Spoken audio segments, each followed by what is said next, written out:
दोस्तों, एक चोर जो कि दुनिया के हर ताले को खोल सकता है, लेकिन एक दिन वो घुसता है एक मिलीनियर के घर में और वहाँ उसके साथ कुछ ऐसा होता है जो उसने कभी सपने में भी नहीं सोचा होगा। नीमो नाम का शख्स जो पेशे से एक चोर है, लेकिन वो करता है अपने बॉस के लिए काम। आज उसका काम है पेंट हाउस में चोरी करना, जहाँ पे कई सारी कीमती पेंटिंग रखी हुई है, जिसमें से सबसे कीमती पेंटिंग है पूरे $3 मिलियन की। और उसी पेंटिंग को वो चुराने वाला है।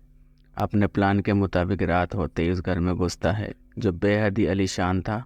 चारों तरफ बहुत सी पेंटिंग लगी हुई थी, फैक्ट ही फैक्ट थे जिनकी कीमत लाखों में थी। नीमू एक एक कर सारी पेंटिंग को रखना चालू करता है, लेकिन अभी तक वो सबसे महंगी वाली पेंटिंग नहीं मिली थी, जिसके बारे में वो अपने साथी को वॉकी टॉकी पर बताता है। वो कहता है दूसरे कमरे में चेक करो, क्या पता वो वहां पर हो, लेकिन वहां भी उसे कुछ नहीं मिलता। और दोस्तों, वीडियो शुरू करने से पहले मैं आपको एक गिफ्ट देना चाहता हूँ। मैंने इस वीडियो में 3 मिस्टेक की है और जो भाई भी मेरी तीनों मिस्टेक को सही से पहचान के मुझे कमेंट में बताता है, तो मैं इस वीडियो से जो भी कमाई करूंगा उसका कुछ परसेंट उसे गिफ्ट करूंगा और पैसे देते हुए उसके साथ एक शॉर्ट वीडियो बनाकर अपने इसी चैनल पर अपलोड करूंगा। पर शर्त यह है, वो मेरा चैनल सब्सक्राइब करे हुए होना चाहिए और बेल आइकन को भी दबा देना, ताकि जब भी मेरी कोई वीडियो आए या मैं किसी को गिफ्ट दूं तो उसकी नोटिफिकेशन आप तक आसानी से पहुंच सके। और मजबूरन जो उसे मिलता है उसे वही लेकर वापस आना पड़ेगा। अब उसका साथी उसे गेट का कोड बताता है, जो वो डाल तो देता है, लेकिन आखिरी समय पर सिस्टम में कुछ गड़बड़ हो जाती है, जिस वजह से पूरे घर का सिस्टम खराब हो जाता है और तेज तेज सायरन बजना शुरू हो जाती है। नीमू अपने साथी से बार बार पूछता है कि क्या हुआ, लेकिन उसके पास कोई जवाब नहीं था और आखिर में वो कह ही देता है कि मैं अब कुछ नहीं कर सकता,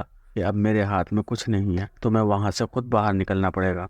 अब नीमू को जेल नहीं जाना था, उसका एक परिवार है, लेकिन ये उससे चोरी करने से पहले सोचना चाहिए था। उसे समझ नहीं आ रहा था कि वो क्या करे, और यहाँ उससे वो सायरन की आवाज़ें बहुत तंग कर रही होती है, इसलिए वो पहले तो उसे तोड़ता है और वापस से गेट के पास जाकर उसे चाकू से तोड़ने की कोशिश करता है, लेकिन ये गेट टूटने का नाम ही नहीं ले रहा था। शायद अंबुजा सीमेंट से बना हुआ था और इसी वजह से साइड में लगे हाउस कंट्रोल डिवाइस में कुछ दिक्कत आ जाती है, जिस वजह से पूरे घर का टेम्परेचर बढ़ने लगता है और अब ठंडी हवा की जगह गर्म हवा आना शुरू हो गई थी। धीरे धीरे गर्मी बढ़ती जा रही। इन सब से परेशान होकर नीमू एक जगह पर बैठ जाता है, क्योंकि अब अगर उसने और कुछ किया तो और इस घर में पता नहीं क्या क्या होने लगेगा। कुछ देर बाद उसका गला सूखता है, तो वो पानी की तलाश में किचन में जाकर कुछ देर बाद उसका गला सूखने लगता है, तो वो पानी की तलाश में किचन की टैप ओपन करता है और वहां पर पानी नहीं आ रहा था, इसलिए वो फ्रिज ओपन करता है जहां पर कुछ खाना पीने का सामान रखा हुआ था। पानी की बोतल सिर्फ एक ही रखी हुई थी, जिसे वो पूरा पी जाता है और फिर दोबारा से आकर मेन गेट को खोदने लगता है।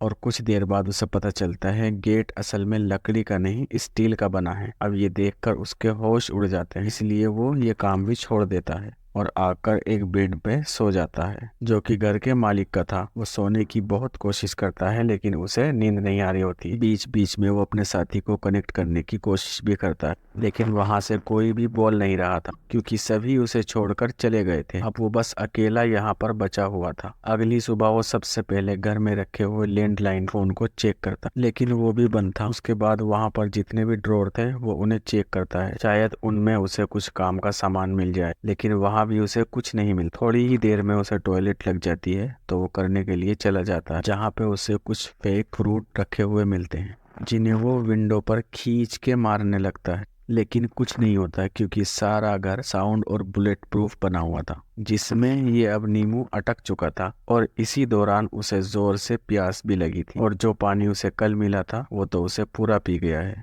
अब उसके पास पीने के लिए कुछ नहीं है, और अब वो स्विमिंग पूल के पास जाता है और उस पानी को पीने का ट्राई करता है। लेकिन अगर वो पानी पीने लायक होता तो स्विमिंग पूल में ही क्यों होता। नीमू फौरन उसे मुंह से निकाल देता है, क्योंकि वो बहुत ही बदबूदार था, क्योंकि वो बहुत ही कड़वा था। और अब उसे यहाँ पता चलता है कि उसके शरीर से बहुत ही गंदी बदबू आ रही है। अब वो उसी पानी से खुद को साफ करता है। उसके बाद वो एक क्यूरिन के पानी को पीने का ट्राई करता है, लेकिन वो भी बेकार था। यहाँ नियमों को अब गुस्सा आने लगा था और अब वो इरिटेट होने लगा था।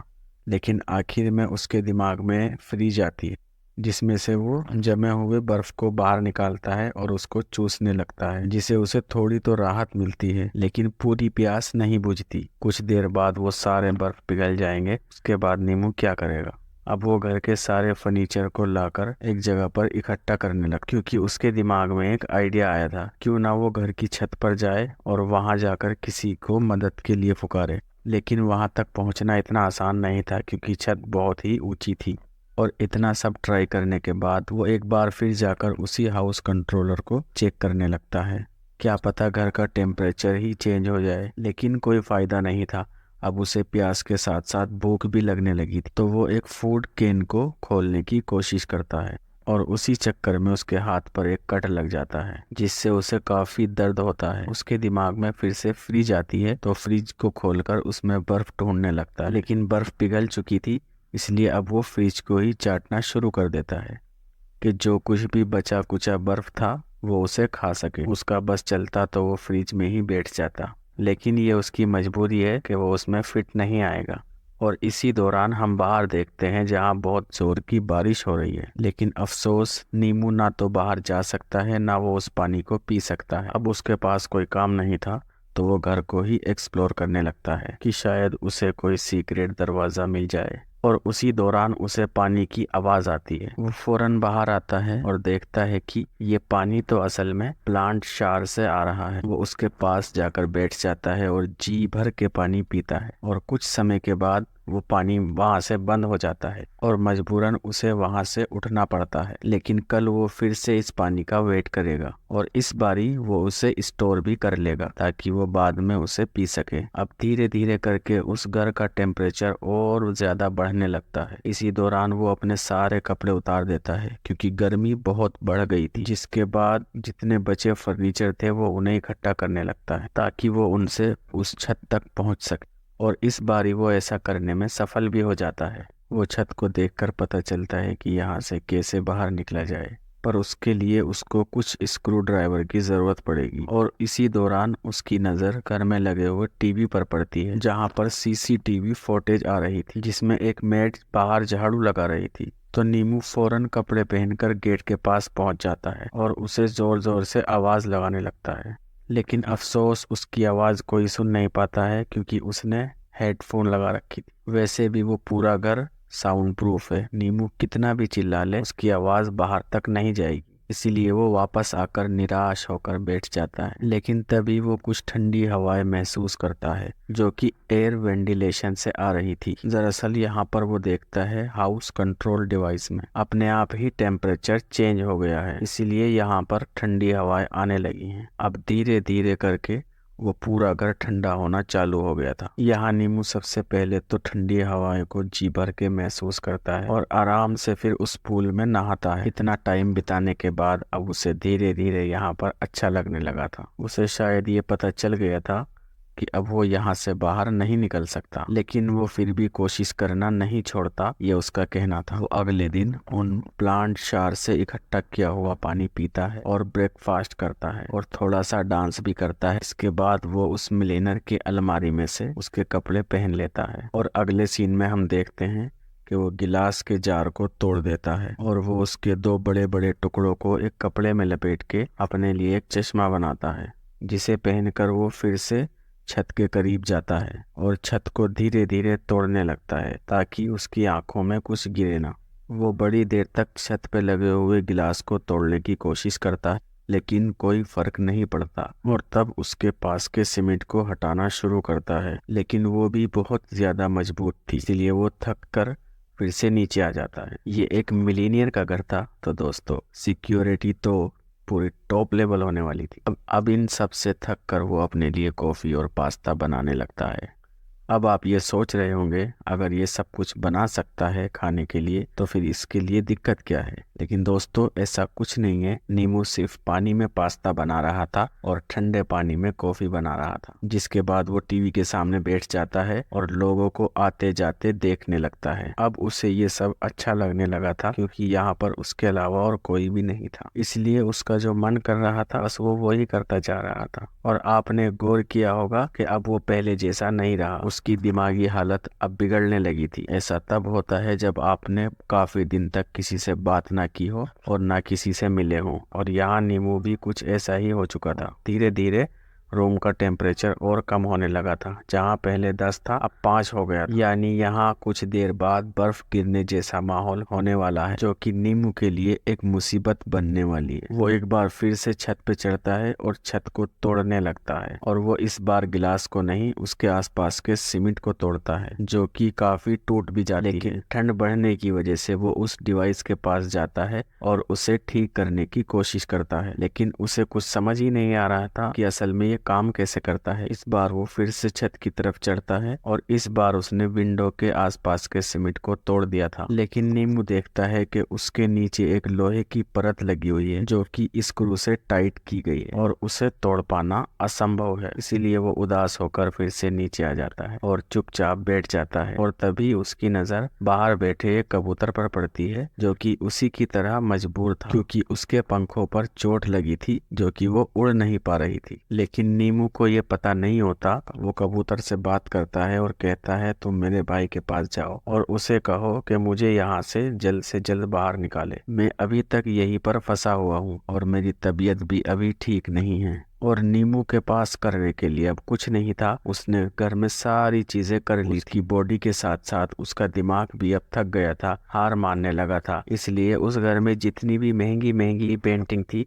जिन्हें वो चुराने आया था, अब उन्हें वो तोड़ने लगता है, और कई घंटे तक वो ऐसा ही करता है। उसके बाद वो उस मिलीनियर के वार्डरूम में जाता है, जहाँ पर उसे कुछ सूट्स देखने के लिए मिलते हैं। तभी उसे अलमीरा के पीछे एक सीक्रेट डोर दिखता है। वो सारे कपड़े हटाकर देखता है तो वहाँ पर एक दरवाजा था, या फिर ये कहो कि वहाँ एक सीक्रेट डोर था, और वो धीरे धीरे आगे बढ़ने लगता है। तभी उसे कुछ ऐसा दिखता है जिससे कि उसके होश उड़ जाते हैं। दरअसल वहाँ पर एक बूढ़े आदमी की लाश पड़ी हुई थी, लेकिन जब वो उसके करीब जाता है तो वो देखता है असल में वो एक डमी था, जिसे हटाने पर उसके नीचे उसे कुछ पेपर मिलते हैं जो कि आइंस्टाइन हिस्ट्री से रिलेटेड थे। उसमें जो कुछ लिखा था उसे नीमू बहुत पढ़ने की कोशिश करता है, लेकिन उसे कुछ समझ नहीं आता। वहाँ पर लगी उसे एक पेंटिंग भी दिखाई देती है। ये वही पेंटिंग थी जिसे वो चुराने आया था, यानी कि वो 3 मिलियन वाली पेंटिंग पड़ी हुई थी, और यहाँ उसे उस ऑनर की पेंटिंग भी मिलती है, और ये डमी भी उस ऑनर का ही था जिसका ये घर था। नीमू को भी यही लगने लगा था कि अब वो मारा जाएगा। दूसरे सीन में हम उस कबूतर को देखते हैं। नीमू का भी कुछ ऐसा ही हाल होने वाला था, क्योंकि टेम्परेचर बहुत ज्यादा गिर चुका था। तभी वो देखता है कि वो मेड उसके दरवाजे के बाहर बैठी हुई थी। तभी वो जोर से भाग कर जाता है और दरवाजे को जोर जोर से पीटने लगता है, लेकिन हल्की सी भी आवाज बाहर नहीं जाती, क्योंकि पूरा घर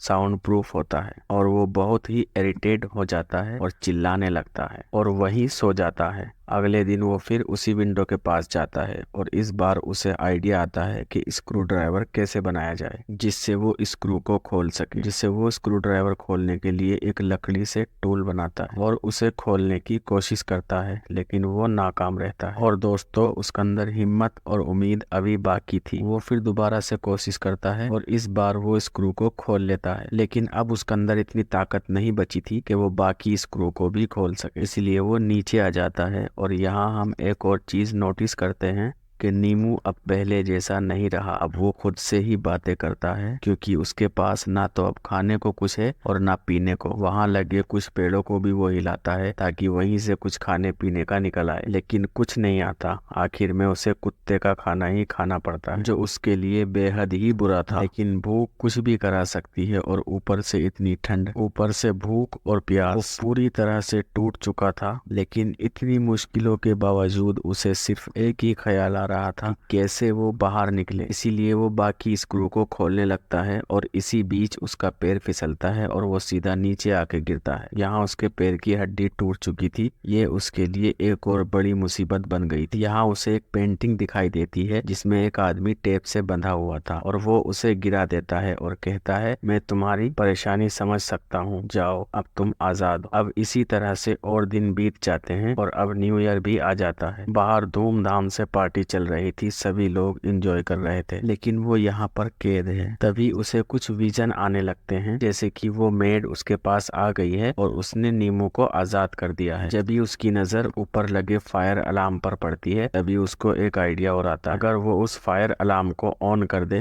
तो वो पानी पी सकता है। जब भी वो कुछ पेपर को इकट्ठा करता है और अगले दिन सुबह जब विंडो से धूप अंदर आती है, वो उसकी मदद से आग जला लेता है और उस पेपर को ले जाकर उस फायर अलार्म के पास रख देता है, जिससे अलार्म बजने लगता है और पूरे घर का सारा सिस्टम ऑन हो जाता है। चारों तरफ अलार्म बजने लगता है और पानी गिरने लगता है। लेकिन यहाँ भी वही होता है जो हर बार होता है। पूरे घर में पानी भर गया था, लेकिन बाहर किसी को कानो कान खबर नहीं थी और नीमू को अब समझ आ गया था कि वो गरीब ही ठीक था और कम से कम उसके आसपास के लोग उसकी परवाह तो करते थे। ये अमीर लोग जो होते हैं ये अपने में ही मस्त होते हैं, उन्हें कुछ फर्क नहीं पड़ता कि उनकी साइड वाला पड़ोसी कैसा है, किस हाल में। अगर ऐसा होता आज वो बच जाता। सीन चेंज होता है और हम 1.5 महीने के बाद का समय देखते हैं, जहाँ पर नीमू अब बहुत ही कमजोर हो चुका है। बाहर बर्फ गिर रही है, मतलब अब ठंड का मौसम आ गया है। लेकिन अब नीमू ने सारे स्क्रू को खोल लिया है और अब वो बाहर जाने वाला है। लेकिन उससे पहले वो घर की दीवारों पे कुछ बातें लिखता है, जिससे वो घर के मालिक से कहता है कि मैंने तुम्हारे पूरे घर को बर्बाद कर दिया है, जिसके लिए मैं आपसे माफी मांगता हूँ और मैं आपसे कुछ कहना चाहता हूँ। ये घर नहीं है, ये एक जेल है।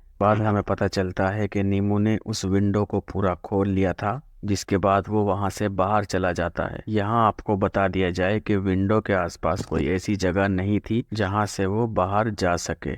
या तो नीमू ने वहां से कूदने की कोशिश की होगी, अगर उसने ऐसा किया होगा तो वो मारा गया होगा, या फिर उसने वहां किसी को बुलाने की कोशिश की होगी और उसकी जान बच गई होगी। आपको क्या लगता है? कमेंट करके जरूर बताएं। मिलते हैं आपसे अगली वीडियो में। वीडियो को पूरा देखने के लिए बहुत बहुत धन्यवाद और इसी तरह से रोमांचक और दिलचस्प वीडियो को देखने के लिए हमारे चैनल को सब्सक्राइब करें। वीडियो को पूरा देखने के लिए बहुत बहुत धन्यवाद। मिलते हैं अगली वीडियो में, तब तक के लिए अपना ख्याल रखिएगा।